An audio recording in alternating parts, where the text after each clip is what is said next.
성도 여러분 안녕하십니까? 2024년 7월 23일 화요 새벽 말씀 함께 나누겠습니다. 함께 나누실 하나님 말씀은 예레미야서 36장 20절에서 32절까지입니다. 본문에서는 하나님 말씀이 기록된 두루마리가 태워진 사건이 기록되어 있습니다. 본문을 통해 겸손히 하나님의 말씀을 받음과 또 죄인을 구원하시는 하나님에 대해서 묵상하겠습니다. 첫째로 묵상할 내용은 겸손히 하나님 말씀을 받아야 한다는 것입니다. 본문은 요야김 왕 때 있었던 일을 기록하고 있습니다. 본문 앞부분에서 하나님은 예레미야에게 주시는 말씀을 바룩을 통해 두루마리에 적게 하셨습니다. 이렇게 글로 기록되자 이 두루마리 내용은 예레미야가 직접 전하지 않고 다른 사람들의 입을 통해 여러 사람들에게 낭독될 수 있었습니다. 그래서 두루마리에 기록된 하나님의 말씀은 여러 번 백성들에게 낭독되었고 또 왕의 신하들에게도 들려지게 되었습니다. 본문 20절에 보시면 그들이 두루마리를 서기관 엘리사마의 방에 두고 뜰에 들어가 왕께 나아가서 이 모든 말을 왕의 귀에 아뢰니라고 하였습니다. 여기서 그들이란 왕을 섬기는 고관들, 신하들입니다. 이들은 백성들에게 낭독되던 내용을 듣고 이건 왕에게 들려드려야겠다고 생각했던 것 같습니다. 그런데 그들은 그 두루마리를 직접 왕에게 가져가지 않았습니다. 그 대신 서기관 엘리사마의 방에 두고 왕에게 나아가서 이 두루마리의 존재에 대해서 알렸습니다. 이들이 이렇게 한 이유는 왕이 어떤 태도를 보일지 예견했기 때문이라 할 수 있습니다. 혹시라도 왕이 극노하게 된다면 두루마리를 가지고 간 사람뿐만 아니라 그것을 말한 예레미야와 받아 적은 바룩까지 차명을 면치 못할 것을 예측하였던 것입니다. 그렇기 때문에 이들은 어제 본문 19절에서 예레미야와 바룩을 숨도록 지시했고 두루마리를 서기관 엘리사마의 방에 두고 왕에게 이러이러한 두루마리가 있다라고 알려주려 했던 것입니다. 본문 21절에서 왕은 이 두루마리를 가져오게 했습니다.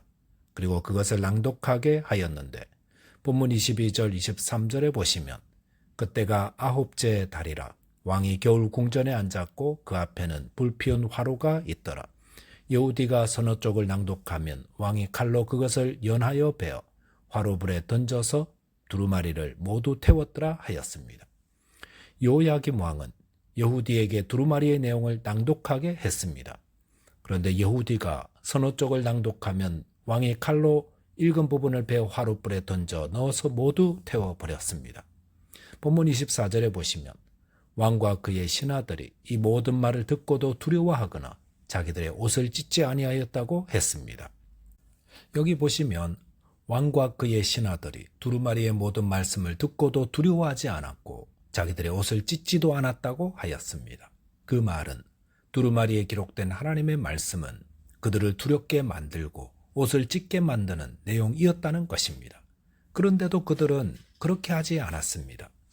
왕과 그의 신하들은 왜 두려워하지도 않고 옷을 찢지도 않았던 것입니까? 그것은 하나님의 말씀에 대한 무지와 교만 때문이라 할 수 있습니다. 하나님의 살아계심을 알고 그 말씀의 엄미함을 아는 자는 경고하시는 하나님 말씀 앞에서 이렇게 오만하게 행할 수 없습니다.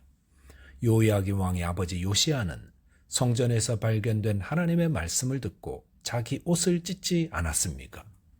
하나님의 말씀을 받을 때에 두 가지 태도가 있습니다. 그것은 첫째 요야김 왕처럼 하나님의 말씀을 찢는 것입니다. 그것은 무지와 교만의 소치입니다. 무지하고 교만한 자는 회개하여 회복될 길을 제시하시는 하나님의 말씀을 거부하고 예비된 심판을 받아 멸망케 됩니다. 하지만 하나님의 말씀을 나에게 주시는 하나님의 말씀으로 받아들이는 자는 요시야 왕처럼 또 니느웨 백성들처럼 가슴을 치며 자기 옷을 찢습니다. 그리고 이렇게 진실되게 회개하는 자에게 하나님은 그들에게 내리려 한 심판을 거두어 드리고 자비를 베푸십니다. 하나님의 아들을 십자가에 죽인 큰 죄를 지은 유대인들도 베드로의 설교를 듣고 회개함으로 죄 용서의 은혜를 받았습니다. 저와 여러분께서 겸손하게 하나님의 말씀을 받아 회개함으로 하나님의 은혜를 누리게 되시기 바라겠습니다. 둘째로 묵상할 내용은 하나님은 죄인을 구원하기 바라신다는 것입니다. 본문 27절 28절에 보시면 왕이 두루마리와 바룩이 예레미야의 입을 통해 기록한 말씀을 불사른 후에 여호와의 말씀이 예레미야에게 임하니라. 이르시되 너는 다시 다른 두루마리를 가지고 유다의 여호야김 왕이 불사른 첫 두루마리의 모든 말을 기록하라고 하였습니다. 여호야김 왕이 하나님의 말씀이 기록된 두루마리를 불태운 후에 하나님의 말씀이 예레미야에게 다시 임하였습니다. 하나님은 예레미야에게 다른 두루마리를 준비하여 불태워진 두루마리의 모든 말을 다 기록하라 하였습니다. 이것은 무엇을 말해줍니까? 사람이 아무리 하나님의 말씀을 거부하고 불태운다 할지라도 하나님의 말씀이 사라지는 것이 아니다라는 것입니다. 오늘날도 여러 가지 이유로 하나님의 말씀을 거부하는 경우가 있습니다. 요야김 왕처럼 성경을 불에 태우기도 하고 찢기도 합니다. 성경을 가지고 있는 것만으로도 극형에 처하는 나라도 있습니다. 그런데 이들이 어떤 방법으로든 하나님의 말씀을 거부한다고 해도 진리의 말씀이 사라지거나 훼손되는 것은 아닙니다. 왜냐하면 성경을 말씀하신 하나님께서 살아계시기 때문입니다. 사람이 아무리 거부해도 하나님의 말씀은 사라지지 않고 그 말씀대로 성취됩니다. 본문 30절에 보시면 그러므로 여호와께서 유다의 왕 여호야김에 대하여 이와 같이 말씀하시니라. 그에게 다윗의 왕 위에 앉을 자가 없게 될 것이요 그의 시체는 버림을 당하여 낮에는 더위 밤에는 추위를 당하리라 하였습니다. 여기 보시면 두루마리를 불태운 여호야김에 대한 구체적인 심판의 내용이 선포되고 있습니다. 하나님은 그를 이을 왕위 계승자가 없을 것이라고 했습니다. 이 말씀대로 여호야김을 이어 왕이 된 여호야긴은 불과 석 달 만에 바빌론의 포로로 끌려감으로 이 예언이 성취되었습니다. 또한 성경학자들은 후에 여호야김이 바벨론 군과의 전투에서 전사하여 예루살렘 성 밖에 던지워져 방치되었다고 추정하고 있습니다. 본문 31절에 보시면 또 내가 그와 그의 자손과 신하들을 그들의 죄악으로 말미암아 벌할 것이라. 내가 일찍이 그들과 예루살렘 주민과 유다 사람에게 그 모든 재난을 내리라 선포하였으나 그들이 듣지 아니하였느니라 하였습니다. 하나님은 요야김 왕과 그의 자손과 왕의 신하들을 향해 하나님이 그들의 죄악으로 말미암아 벌할 것이라고 하였습니다. 그러시면서 예루살렘 주민과 유다 사람에게 모든 재난을 내리라 선포했지만 그들이 듣지 않았다고 했습니다. 이것은 무엇을 말하겠습니까? 만약 하나님의 말씀을 듣고 회개하였더라면 벌을 받지 않았을 거라는 의미입니다. 사람들이 하나님의 심판을 받는 이유가 무엇입니까? 그것은 물론 죄를 지어서일 것입니다. 하지만 그보다 더 궁극적인 이유는 벌을 내리신다는 하나님의 경고의 말씀을 듣지 않아서입니다. 하나님은 죄인이 하나님의 벌을 받아 멸망당하는 것을 바라시는 분이 아닙니다.